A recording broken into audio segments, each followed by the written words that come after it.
Glórias a Deus. Mais uma vez, como sempre, é um prazer dizer a paz do nosso Senhor Jesus Cristo. Uma paz que excede todo entendimento. Uma paz que habita no meu coração e no seu coração. Essa paz ela não é comprada com ouro nem prata. É o que os apóstolos quiseram dizer para aquele homem que estava coxo: eu não tenho ouro nem prata. Essa paz é algo que, no meio da maior dor, da maior dificuldade, ela te dá alívio. É como se a gente quase pudesse sentir o perfume do Senhor Jesus Cristo. Não é um perfume da Avon, não é um perfume do Boticário, mas é um perfume maravilhoso, que nos traz alívio, nos traz tranquilidade. Apenas os filhos ouvem a Deus, é a palavra de hoje. Em nosso último encontro, estivemos meditando sobre o tema Fazendo o que Jesus fazia. E nós, no domingo passado, tratamos desse tema.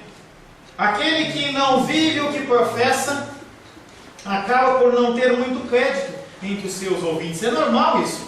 Quando uma pessoa fala muito e não cumpre, ela cai em descrédito. Quando vemos as declarações dos políticos no período das eleições, esse fato ele fica claramente evidenciado. A pessoa promete, a gente não sabe, não acredita. O meio político, muita parte do meio judiciário, penal, infelizmente, inclusive o nosso meio eclesiástico, ele sofre de descrédito. Pastores não têm mais crédito. Você falar que você é um cristão não é algo mais que te dá crédito. A minha palavra para você não basta mais falar hoje pela manhã. Antigamente, na época do irmão Cláudio, quando ele era jovem, uma pessoa dava a mão e falava assim: eu dou a minha palavra, acabou. Hoje a gente se cerca de procurações, se cerca de uma série de documentos que não resolvem absolutamente nada. A palavra das pessoas não tem valor. Na verdade, os que sofrem mesmo são aqueles que dependem dos políticos, que dependem dos hospitais, que dependem do serviço público, que dependem da igreja. O versículo que ficou da semana passada foi João capítulo 8, verso 41, que diz: mas vós fazeis as obras do vosso Pai. A acusação dura de Jesus perante aqueles homens. Eles lhe responderam: nós não nascemos da prostituição, temos um só Pai, que é Deus. Os religiosos judeus também padecem desse mal de falta de crédito. Algo que entre os judeus incultos, aqueles que não tinham domínio da palavra, era literalmente aceito, o que aqueles homens diziam, o que os judeus religiosos diziam, aquelas pessoas falavam: sim, é isso. Mas quando eles se deparam com o autor da vida, eles caem do cavalo. Eles perdem o controle, porque eles não têm resposta às afirmações de Jesus. Jesus não se dobra à afirmação deles. Diziam conhecer, mas não viviam o mais importante: a aceitação de Jesus como o Messias esperado. Pastor Paulo, aqueles homens, eles eram no mínimo burros, porque eles estavam com contato com o autor da vida e eles não acreditaram. Você acha que você é diferente? Você acha que eu sou diferente?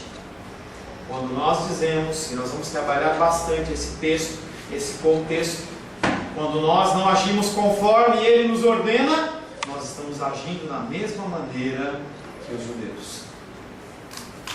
Esse é um tema recorrente nas nossas pregações. Se você sair voltando os temas dos cultos anteriores, você vai falar: pastor Paulo, você vai falar disso de novo? Eu vou falar disso de novo.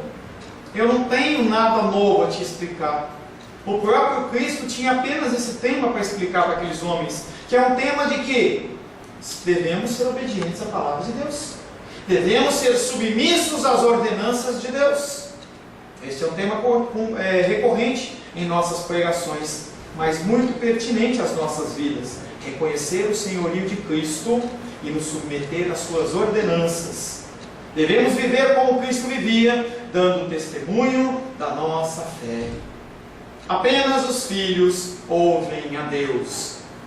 O presbítero Paulo começou a abertura do culto falando exatamente sobre isso. Não é coincidência. E isso sinaliza que o mesmo Espírito que me dirige, ou dirige. Apenas os filhos ouvem a Deus. Eu vou passar um pequeno vídeo para você. 2 minutinhos. Não precisa nem fechar o vídeo, só ir direto lá. Ele está lá no texto, lá no lugar. Aí está. Dentro daquela pastinha.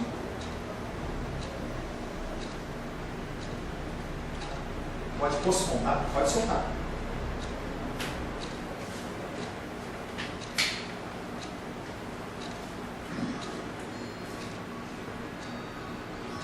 As ovelhas ouvem apenas a voz do seu pastor. Ele mostra um cenário de ovelhas do pasto. E essas pessoas que vão aparecer, que querem chamar a atenção das ovelhas, talvez para tirar uma foto. Não importa o que elas estão falando.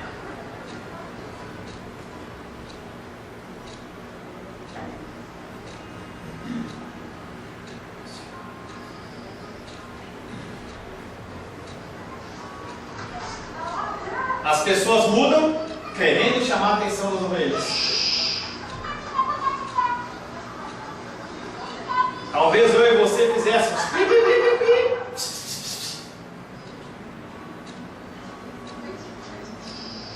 Mais uma tentativa.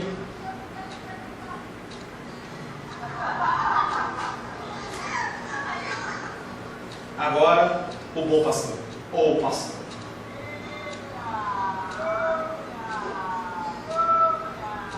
Olha a cabecinha levantando. Oh.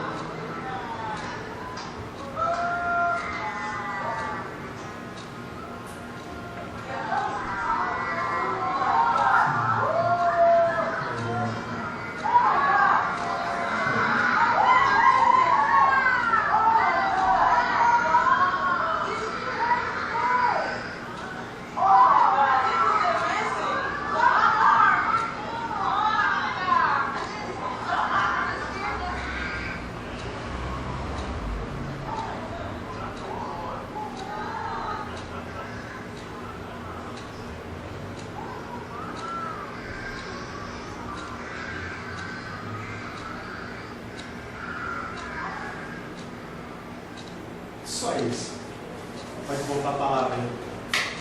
Esse vídeo é um vídeo que mostra que as ovelhas, elas ouvem a voz do seu pastor.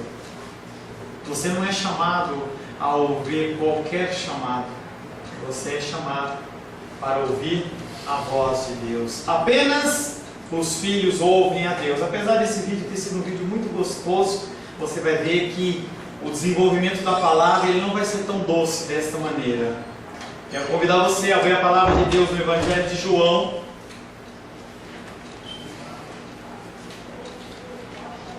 João, que capítulo, Naldinho? Sabe não? João capítulo 8. Evangelho de João, capítulo 8. Nós vamos ler do verso 40 em diante. Evangelho de João, capítulo 8, versos 40 em diante. Assim diz a palavra de Deus: mas agora procurais matar-me, a mim, que vos tenho falado a verdade, que ouvi de Deus. Assim não procedeu Abraão. Vós fazei as obras do vosso pai. Disseram-lhe eles: nós não somos bastardos, temos um pai que é Deus. Replicou-lhe Jesus: se Deus fosse de fato vosso pai, certamente me havíeis de amar, porque eu vim de Deus, e aqui estou. Pois não vim de mim mesmo, mas Ele me enviou. Qual a razão por que não compreendeis a minha linguagem? É porque sois incapazes de ouvir a minha palavra. Vós sois do diabo, que é o vosso pai, e quereis satisfazer-lhe os desejos. Ele foi homicida desde o princípio, e jamais se firmou na verdade, porque nele não há verdade. Quando ele profere mentira, fala do que lhe é próprio, porque é mentiroso e pai da mentira. Mas, porque eu digo a verdade, não me credes. Quem dentre vós me convence de pecado? Se vos digo a verdade, por que razão não me credes? Quem é de Deus, ouve as palavras de Deus. Por isso, não me dais ouvidos, porque não sois de Deus. Palavra do Senhor, amém? Senhor, em nome de Jesus, Amém. louvamos o Teu nome pela Tua palavra. Louvamos ao Senhor porque o Senhor é digno, o Senhor é maravilhoso, bendito, glorioso, santo. E nós queremos nesta noite, Pai querido, ouvir a Tua voz. Como naquele vídeo, Pai, em que as ovelhas, Pai, ouviam a voz do seu pastor e a seguiam, nós queremos ouvir a Tua voz. Não estamos aqui, Pai querido, numa reunião social, mesmo que seja agradável rever os nossos irmãos. Nós não estamos aqui, Pai querido, para receber, Pai querido, mas nós estamos aqui, Pai querido, para ouvir ao Senhor, para adorá-lo. Nós estamos aqui, Pai querido, para nos submeter à Tua vontade, à Tua direção. Nós carecemos da Tua direção e precisamos ouvir a Tua voz. Peço ao Teu Espírito Santo que derrame sobre nós o Teu Espírito de entendimento, que sobre a minha vida o Senhor possa me trazer a capacitação necessária, para que eu possa, Pai querido, trazer um recado santo do Teu altar para os meus irmãos e as minhas irmãs. É o que eu te peço, Pai, em nome de Jesus. Amém. Apenas os filhos ouvem a Deus. O primeiro versículo que nós vamos ministrar está em João 8,44. Vira um pouquinho para mim, por favor. João 8,44, que diz: vós sois do diabo, que é o vosso pai, e vós estáis determinados a realizar os desejos do vosso pai. Ele era homicida desde o princípio, não se manteve na verdade, porque nele não há verdade. Quando ele mente, fala do que lhe é próprio, porque é mentiroso e pai da mentira. Declaração dura. Declaração dura. Ele não estava falando com meninos, ele não estava falando com pessoas que não conheciam da palavra, mas ele estava falando com a alta grupo sacerdotal de Israel. Jesus já estabeleceu que se Deus fosse o pai deles, eles tinham que amá-lo. O que é amar a Deus? Você ama a Deus? É claro, pastor, que eu amo a Deus. Você ama Jesus? É claro, pastor, que eu amo Jesus. Mas você testifica através das suas ações? Eu testifico através das minhas ações? É isso que importa. É isso que importa. Estamos chegando na época do Natal e vou citar esse exemplo algumas vezes. E você vai querer receber presentes, você vai dar presentes, é algo comum dentro da nossa cultura contemporânea ocidental. Mas será que esse presente ele é suficiente para cobrir todo um ano de maus tratos? A resposta é não. Você não diz que ama alguém apenas por um momento comercial. Apesar que, se for possível, abençoe, gente. Abençoe as pessoas. É gostoso. Se você não tem dinheiro, entregue um cartão. Faça um cartão. Mas não deixa passar em branco. É algo importante. Já que eles não o amam, então a paternidade deles é atribuída a outra pessoa. Se ama a Jesus, tem como pai Deus. Se não ama a Jesus, tem como pai o diabo. Pela primeira vez, o pai dos seus oponentes é especificamente identificado. Vós sois do diabo, ele é o vosso pai. Imagina você na igreja e o Senhor aparecer aqui agora e olhar para você e falar assim: você não é meu filho, você é do diabo. Que declaração chocante. Essa filiação, ela é derivada dos seus comportamentos, dos seus valores, dos seus desejos. O que aqueles homens tinham no seu coração? O que você tem no seu coração?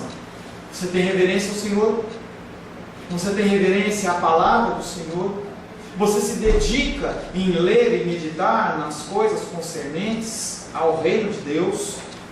Esses são declarações ou alusões ou testemunho de que você ama a Deus. Se você não tem uma vida na presença de Deus, você não ama a Deus. Você é encontrado como um filho do diabo. Mas pastor, eu sou batizado. isso pouco importa. Mas eu sou uma pessoa que frequento a igreja, pouco importa. Eu vim de moto para a igreja, pode chover, pouco importa. Se nós não temos uma vida devocional durante a semana, nós dizemos que nós não temos amor a Deus. Que desejos são esses? A palavra, esse versículo, João 8,44, fala de dois motivos, ou de dois desejos que aqueles homens fazem. Primeiro, o diabo foi homicida desde o princípio, uma referência à queda de Adão e Eva. Pelo sucesso da sua tentação, ele roubou a vida espiritual de Adão e trouxe morte para mim e para você. Toda a humanidade padece o que padece hoje a partir do pecado original, a partir daquela tentação que foi cedida. Romanos capítulo 5, verso 12 diz: portanto, assim como por um só homem entrou o pecado no mundo, e pelo pecado a morte, assim também a morte passou a todos os homens, porque todos pecaram. Talvez você não seja a figura de Satanás encarnado, mas será que você não está fazendo isso com as pessoas que te rodeiam, levando as pessoas ao engano, ou deixando de mostrar a luz do Evangelho, a luz da palavra, para que essas pessoas possam realmente seguir ao Senhor? Nós somos chamados a testemunhar, nós somos chamados a ser luz, uma luz que não é nossa, mas uma luz que irradia do Senhor, que mora dentro do nosso coração. Aqueles homens não queriam ser luz, eles queriam seus desejos satisfeitos. Segundo desejo, o diabo abandonou a verdade, pois não há verdade nele.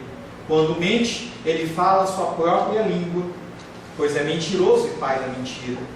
As mentiras do diabo são evidentes desde o jardim do Éden, pois no jardim Deus disse: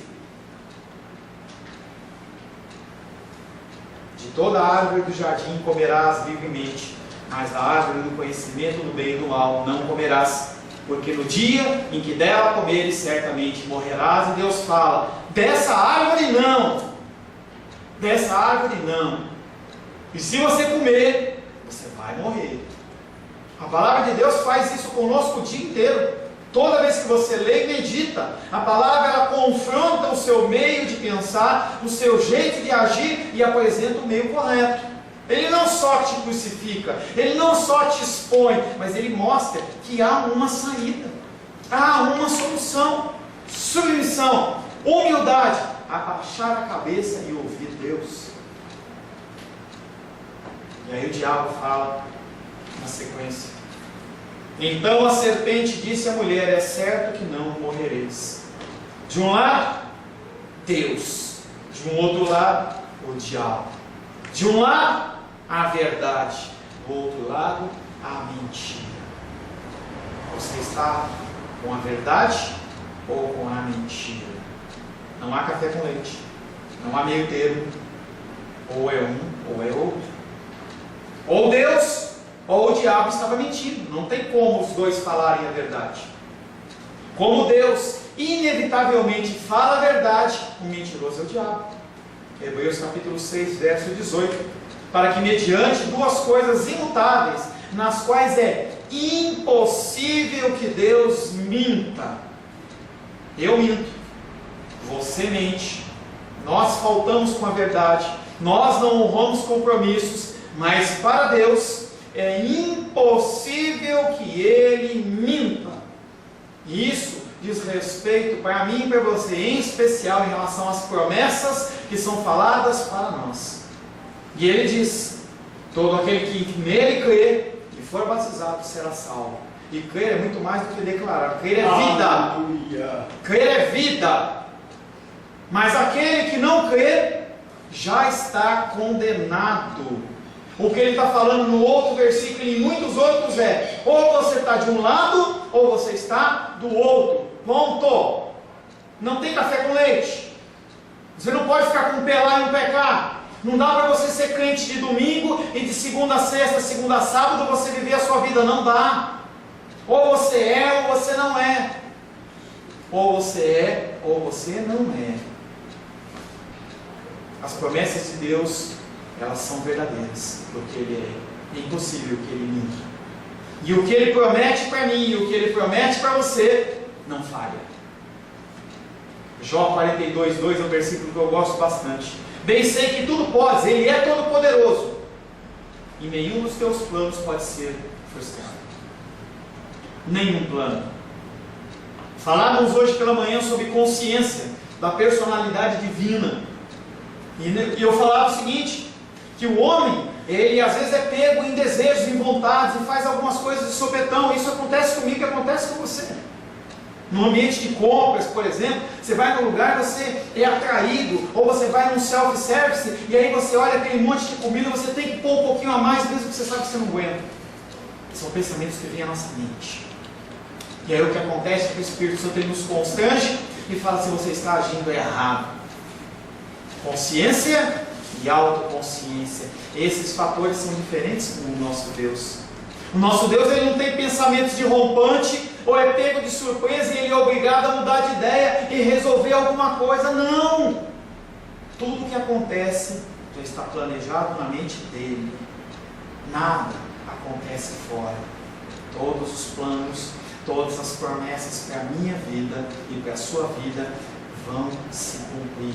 O apóstolo Paulo dizia: eu estou certo, para mim é uma certeza que aquele que guardou o meu depósito, ele é fiel.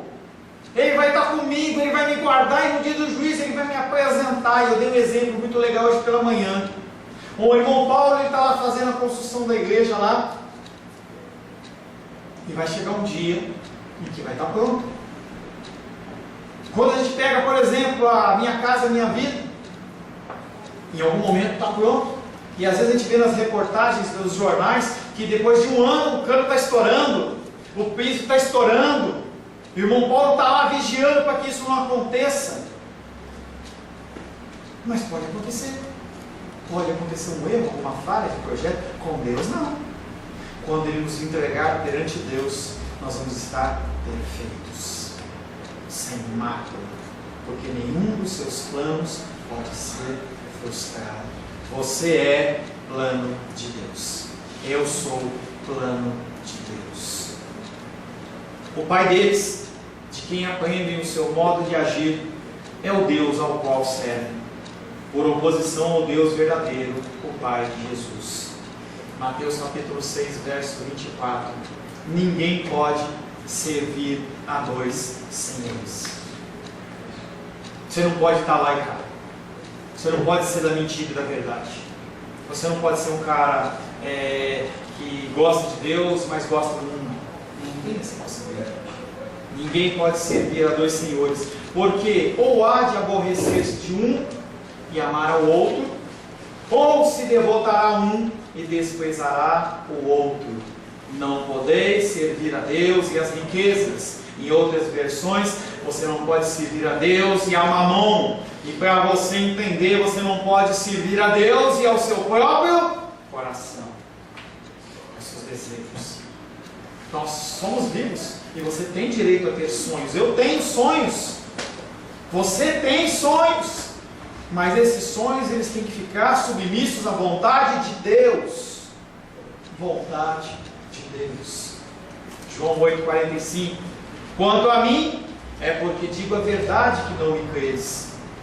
Primeiro ele fala que aqueles homens têm como pai o diabo, e o diabo é o pai da mentira. E aí ele fala: quanto a mim, é porque eu digo a verdade que vocês não creem em mim. O motivo que vocês não creem em mim, que vocês não obedecem os meus mandamentos, é porque eu falo a verdade, que vocês estão acostumados com a mentira. Eles que ensinam a mentira, negam-se a aceitar a verdade, porque Jesus demonstra a falsidade em que vivem e praticam, denunciando seus verdadeiros motivos. A palavra de Deus tem essa faculdade. Ela apresenta onde está o teu coração. Pode ser que você me engane, pode ser que eu te engane, por um tempo, por muito tempo, mas para Deus nós nunca o enganamos. Ele sabe o que passa no nosso coração. João capítulo 1, versos de 10 a 11 diz: o verbo estava no mundo, o mundo foi feito por intermédio dele, mas o mundo não o conheceu. Veio para o seu e os seus não o receberam. Jesus estava no mundo, O mundo foi criado pela sua palavra, mas o mundo não o conheceu. O mundo não o obedeceu. O mundo não o recebeu. Ele veio primeiramente para os judeus, para aqueles que eram os seus, mas eles não quiseram recebê-lo, porque ele era luz. Um experimento para você. Se você tiver um quartinho da bagunça, um lugar que é pouco visitado, você coloca um pouquinho de comidinha no chão, fecha a porta e deixa aquele quarto fechado uns 10 dias. Depois desses 10 dias, de supetão, você abre a porta e liga a luz. Se você tem medo de barato ou de rato, você vai ter uma surpresa. E eu garanto para você que eles não vão ficar olhando para você. Quando a luz aparecer, o que vai acontecer é que eles, porque eles não podem conviver com a luz. Aqueles judeus não podiam conviver com a luz. Quantas pessoas dentro das igrejas não podem conviver com a luz? É por isso que tem tanta pregação de autoajuda, de autoestima, para você melhorar a sua imagem, falando que Deus te ama, que Deus é fiel a você. É um hino que eu estava meditando, que nós cantamos na semana passada. Tu és fiel a mim. E aí eu fiquei pensando nisso. Por que Deus vai ser fiel a mim? Aonde nas Escrituras está dizendo que Deus é fiel a mim? Eu sei que eu já li que ele diz que ele é fiel a ele mesmo, ao cumprimento da sua palavra. E aí nós achamos que Deus ele é fiel a nós. Baseado no quê? Na nossa fidelidade. Será que Deus é fiel a mim perante a minha fidelidade? Se for assim, eu estou perdido. Porque eu não sou fiel. Eu não sou fiel. João capítulo 8, verso 46. Quem dentre vós me convence de pecado? Se vos digo a verdade, por que não credes em mim? O que Jesus está falando aí é: se eu tenho pecado, mostre para mim que eu tenho pecado. Mostre para mim que eu tenho pecado. Jesus não está perguntando se alguém pensa que ele é culpado. Ele sabe que os religiosos acham que ele é culpado por violar o sábado, por dizer que é filho de Deus, por estar agitando o povo. Mas ele está falando: mostra para mim isso de verdade. Mostra para mim. Contei uma ilustração pela manhã que eu vou contar novamente. Uma irmã conhecida, ela fazia faculdade na CEBI, e a pastora dela começou a ouvir a explanação, e a explanação confrontou ela e ela não gostou. E ela chegou com o responsável da faculdade e falou assim: olha, a partir de agora vocês não vão mais ficar aqui na faculdade. Dispensou. E aí no primeiro culto de domingo que foi possível, aquela mulher de altar falou assim: olha, a partir de hoje a faculdade ela não vai mais estar conosco, porque aqueles homens, eles só pregam heresias. E essa irmã ficou incomodada com aquilo, ela gostava da ministração, ela estava recebendo aquela palavra como algo que transformava o coração dela, e com muita educação ela marcou um gabinete e foi lá conversar com a pastora e falou: pastora, você é a minha pastora, eu estou com a senhora há vários anos e eu estou aqui para aprender. A senhora pode me falar onde está a heresia que aqueles homens estão falando? Não tem que saber nada. É heresia e pronto. Mas pastor, eu quero saber. Eu quero que a senhora me explique. Porque se é um engano, eu tenho que saber o que é a verdade para que eu possa ajudar outras pessoas. Não tenho nada para te falar. É heresia e pronto. E se você for fazer essa faculdade, você está amaldiçoado. Conhece esse discurso, né, Felipe? Você está amaldiçoado. Eu não estou inventando uma história na sua mão, é outra mãe. Você está amaldiçoado. E aí aquela menina, temente a Deus, convencida pelo Espírito Santo, continuou a faculdade. E a pastora descobriu. E a pastora de altar falou para ela: você está sendo rebelde, porque você está fazendo algo que eu estou dizendo para você não fazer, então você está amaldiçoado. E você vai embora da igreja. E você saiba que pode ser que você morra.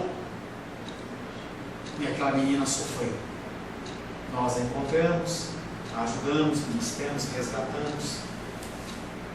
Vidas como essa, situações como essa, acontecem em muitos lugares, porque as pessoas não querem ouvir a palavra.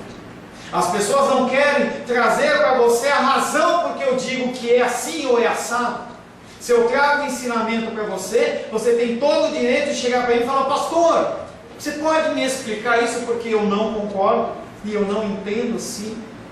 E não há problema de você pensar de uma maneira diferente de mim.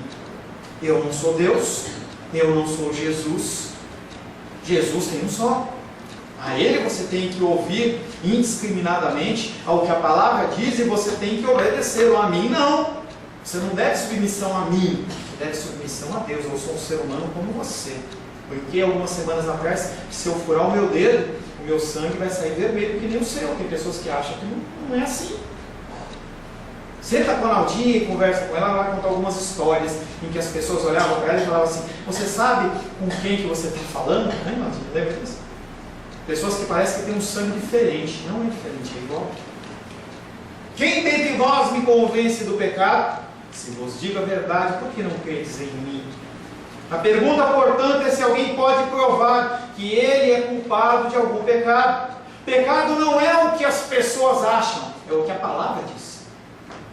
Não é o que eu penso, é o que a palavra diz. Não é o que eu coloco no estatuto, mas é o que a palavra diz.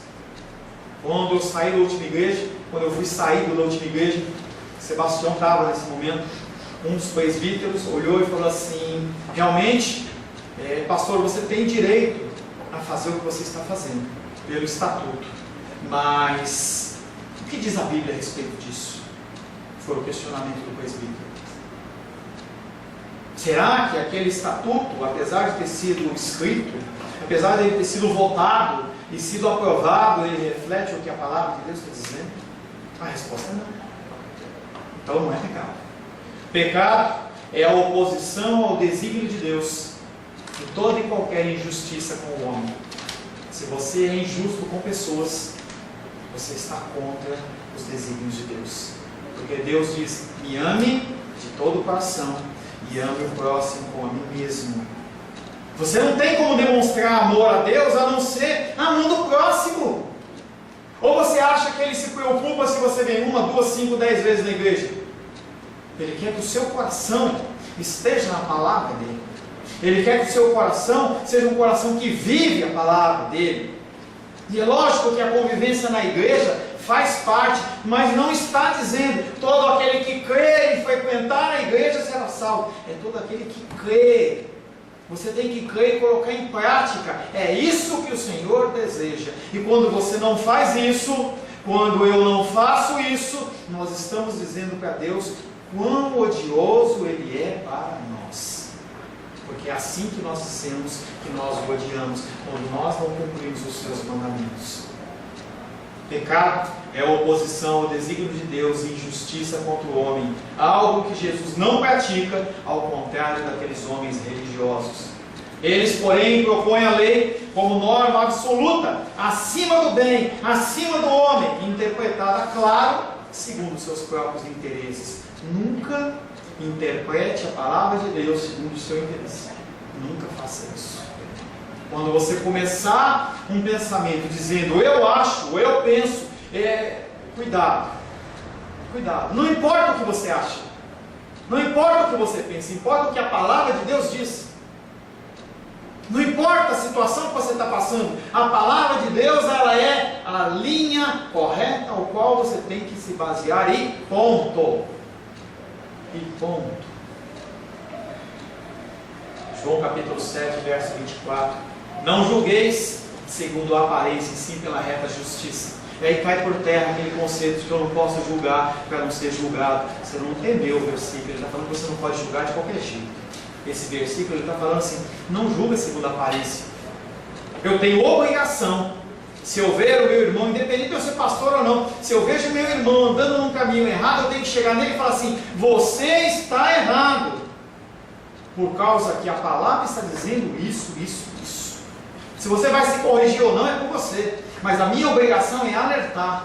É falar: olha, você tem que tomar cuidado com isso. Você tem que tomar cuidado com isso. Não julguei segundo a aparência, e sim pela reta justiça. Jesus levanta um tipo de semelhante de questionamento antes da sua crucificação, antes da sua condenação. João 18, 23, aqueles homens pegam Jesus no monte do Getsemane e começam a fazer uma série de perguntas para ele, e ele não é pego em erro. Coisas que já tinham acontecido em outros momentos no templo, em outras passagens, em que aqueles homens querem de toda maneira pegar o erro de Cristo e não conseguem. E Jesus fala: se falei mal, dá testemunho do mal, mas se eu falei bem, por que me feres? Se eu fiz errado, me mostre em que eu fiz errado. Se eu estou contra a palavra, me mostre onde que eu infringi a palavra.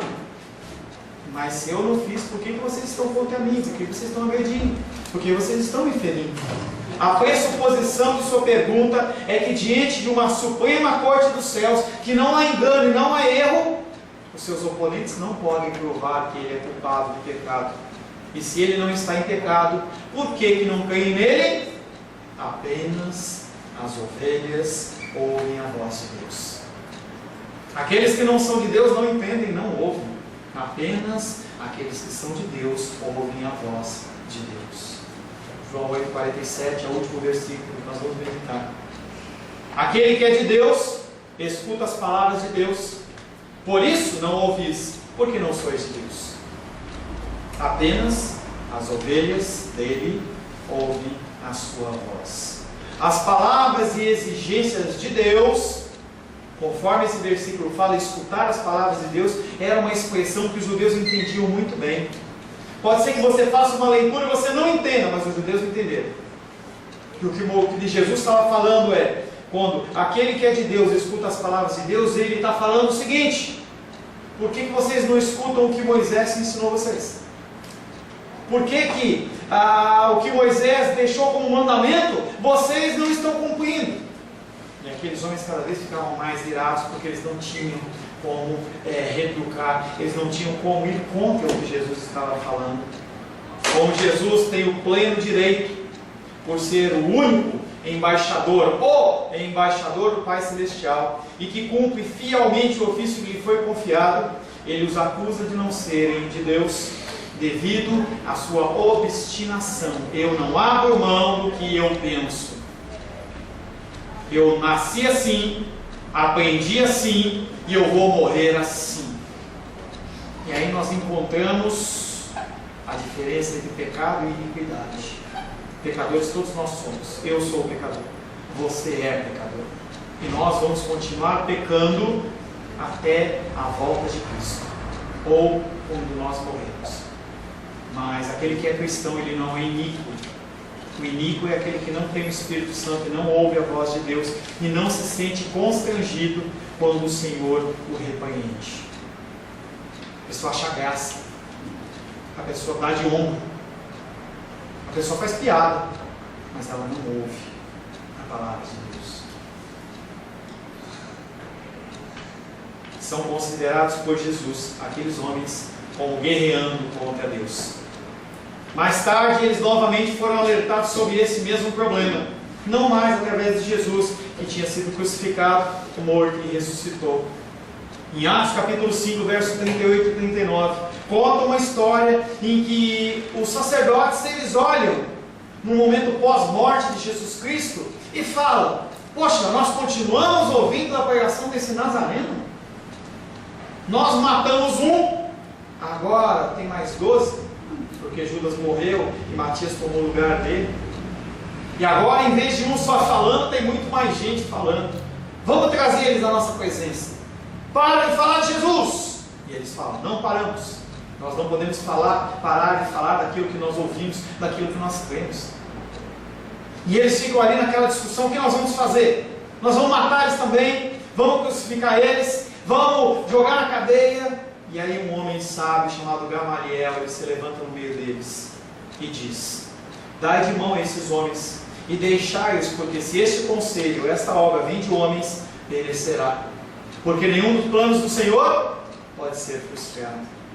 Mas, se é de Deus, não poderei destruí-los, para que não sejais porventura achados lutando contra Deus. E concordaram com ele. não se encontre na presença de Deus, sendo contrário à vontade de Deus. Você vai se machucar, porque o plano dele não vai ser frustrado e vai se cumprir, quer você queira, quer você não queira. Se as melhores mentes teológicas, por mais que não gostem das declarações de Jesus e disputem seus ensinos, acham impossível arranjar motivos convincentes que o declariam culpado do pecado, não deviam eles começar a se questionar? Você começa a bater numa tecla e afirmar uma coisa, e te convencem do erro, e te convencem do erro. Será que não é a hora de você parar para pensar, será que não sou eu que estou errado? Você está andando numa rua e você está vendo todo mundo vindo contrário a você, buzinando, será que não é você que está em contramão? Talvez eles estivessem dizendo a verdade, deveria ser o pensamento deles. A verdade que é identificada com o que Jesus diz e que, como consequência, Deus diz. Quando um texto, quando uma palavra questionar a sua ação e o seu pensamento, dá no mínimo o benefício da dúvida, porque pode ser que você esteja errado. Não se encontre errando contra o próprio Deus. E se ele está falando a verdade, por que não cair nele? Apenas os filhos de Deus ouvem a voz de Deus. Apenas os filhos de Deus ouvem a voz do bom pastor. Quando, há uns 4, 5 anos atrás, eu não conhecia a faculdade de Sevilha. O ensino que eu tinha da palavra de Deus era algo muito superficial. E eu acreditava nas maluquices que eles me ensinavam. O meu coração era um coração que é tendencioso para aquelas coisas. A pessoa falava assim, ó, você tem que dar um grito. Aí eu, agora você tem que pular. Aí você, agora você dá bate-palma, bate-palma. A gente parecia que era animado por um auditório. A minha igreja era assim, lembra, mãe? Era assim. A pessoa fala assim, olha para o teu irmão do teu lado e diz que ele está bonito. Ai, você está bonito. É um negócio tão estranho. E quando eu comecei a ouvir o ensinamento reformado, eu me revoltei, do mesmo jeito que os judeus. Eu olhava para aqueles ensinamentos e falava, você é do diabo, isso não é correto. Eu sou filho de Deus, eu sou a noiva de Cristo, Deus me ama, Ele morreu por mim, e eu sou especial. Quando as coisas elas não davam certo, eu ficava extremamente indignado, e eu não entendia. E conforme eu fui aprendendo, conforme eu fui me instruindo, eu fui percebendo que eu estava errado, mas eu não percebi isso por minha conta. O Espírito Santo que habita no meu coração, ele me trouxe a esse entendimento. Algo que eu vi em algumas vidas aqui. Estou acompanhando a Rayane. Que dificuldade no começo, né, Rayane?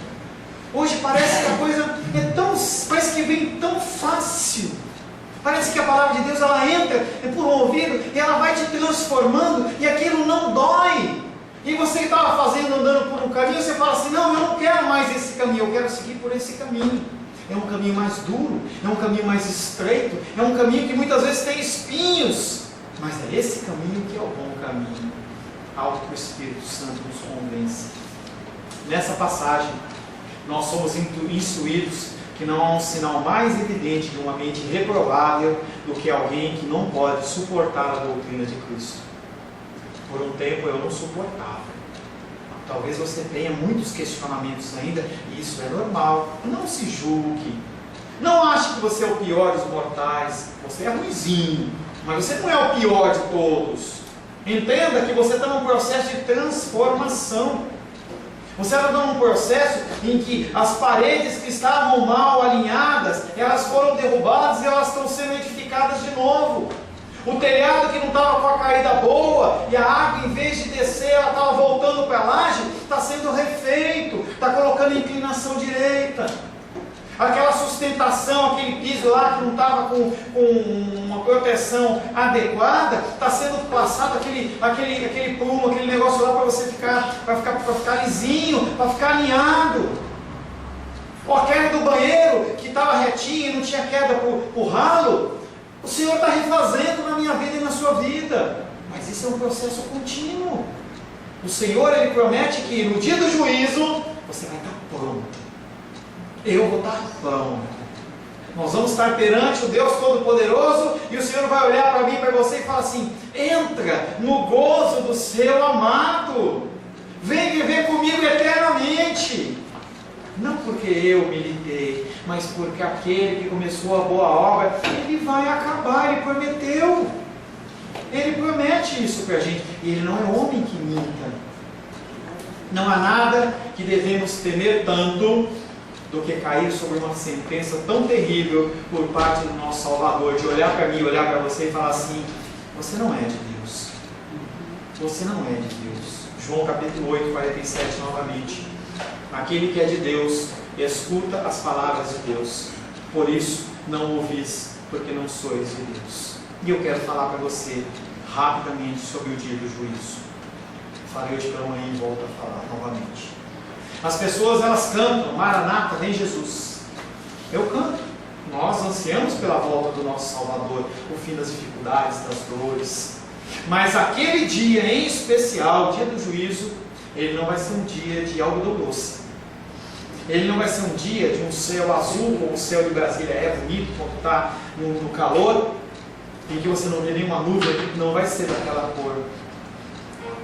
E aí a referência que a gente tem é o Monte Sinai, quando o Senhor ele desce na forma de uma nuvem sobre aquele monte, e eram nuvens negras, negras com uma mais escuridão, mais forte escuridão, e no meio daquelas nuvens, a única coisa que iluminava eram os trovões, eram os relâmpagos, e se ouvia a voz do Senhor como a voz de muitas águas, e aqueles homens que estavam ali para ouvir Deus diziam para Moisés: nós não podemos nos aproximar deste monte, porque nós estamos morrendo de medo. O dia do Senhor vai ser algo como esse, muito pior. Naquele dia, você vai ter a consciência, por um breve momento, de todo o tempo que você desperdiçou, e como você e eu fomos ferramentas do diabo para destruir vidas. E nós vamos poder contemplar, talvez, a nossa esposa, nossa esposa, nosso marido, nossos filhos, nossos pais, nossos irmãos, nossos tios, aos quais nós tivemos a possibilidade de dar testemunho e nós não o fizemos, por vergonha, por falta de tempo, porque eu tenho uma ocupação urgente e o momento simplesmente passou. Vai ser um momento de amargura, um momento que vai parecer que vai durar uma eternidade, mas não vai durar. O Senhor ele vai acabar com aquele momento assim que mostrar a consciência e vai implantar em nós a justiça dele, para que nós saibamos que qualquer juízo que foi estabelecido, mesmo em relação ao ente querido nosso, foi um juízo devido. Não há como você dizer que foi algo errado, mas vai ser um dia amargo. Uma certeza você tem que ter no seu coração: você vai estar perante Deus num dia em que Jesus Cristo vai julgar aqueles que são dele e aqueles que não são dele. Mateus capítulo 25, verso 12, eu não coloquei. Em verdade vos digo, não vos conheço. Imagina você perante o autor da vida naquele dia fatídico e Deus falar para você assim: não te conheço. Por que não me conhece? Porque você não foi, eu não fui, um servo, uma serva boa, bom e fiel. Não mostramos que nós o amamos através das nossas ações aqui na terra. Mas há uma esperança. Uma esperança que eu já falei no meio da palavra, e eu findo falando dessa esperança. Você não está sozinho. Você não tem que resolver os problemas de uma maneira individual, sozinho, porque você não consegue. Esse pecado que te ronda, que você o ama, você não consegue se desfazer dele sozinho. O Espírito Santo habita dentro de você. Romanos 8, verso 38 e 39, vai falar do que pode separar nós de Deus. E aí ele fala: porque eu estou bem certo de que nem a morte nem a vida, nem anjos, nem principados, nem as coisas do presente, as suas dores, as suas dificuldades, o porvir, guerras, lutas, perseguições, nem o porvir, nem poderes, sejam espirituais, sejam judiciários, sejam políticos, sejam quaisquer poderes, nem a mais alta altura, permita-me a redundância, a mais alta altura, a mais profunda profundidade, nem qualquer outra criatura, nem Satanás e seus demônios, nada poderá nos separar do amor de Deus que está em Cristo Jesus. Aquele que foi entregue nas mãos de Jesus Cristo, Ele de maneira nenhuma lança fora. Eu quero que você sempre preste atenção quando o irmão Cláudio ora, porque ele fala: Senhor, não me lance fora da sua presença. É a pior coisa que pode acontecer, é você estar fora da presença do Senhor. A esperança é essa: nada pode te afastar do amor dele. O que você pensar, a situação que for, a falta que for, a dor que for, nada poderá te separar do amor de Deus. Feche seus olhos. Senhor Deus, queremos ser encontrados como teus filhos. Queremos, Pai, poder ouvir a sua voz e colocar em prática. A nossa carne grita, Pai, em relação aos nossos desejos e às nossas vontades. Os nossos planos, muitas vezes, eles são prioridade na nossa vida do que o nosso relacionamento com o Senhor. E nós precisamos da tua ajuda. Precisamos que o teu Espírito Santo fale alto a nós. Que nós sejamos constrangidos, Pai querido, no nosso coração até a morte, para que nós possamos nos sujeitar à tua vontade e ao teu querer, Pai. Não nos lance fora da tua presença. Nós precisamos do Senhor. Nos convence, Pai, do pecado, da justiça e do juízo. Que nós possamos cada vez mais nos aproximarmos de Ti. Cada vez mais nós possamos manifestar o amor que temos pelo Senhor, através da manifestação da justiça com o nosso próximo, em atitudes simples, em atitudes complexas, em todo o tempo, Senhor, nós possamos ser instrumentos nas mãos do Redentor. Entregamos as nossas vidas, Pai, a Ti, declarando que Tu és o único Deus vivo, em nome de Jesus. Amém. Glórias ao Senhor.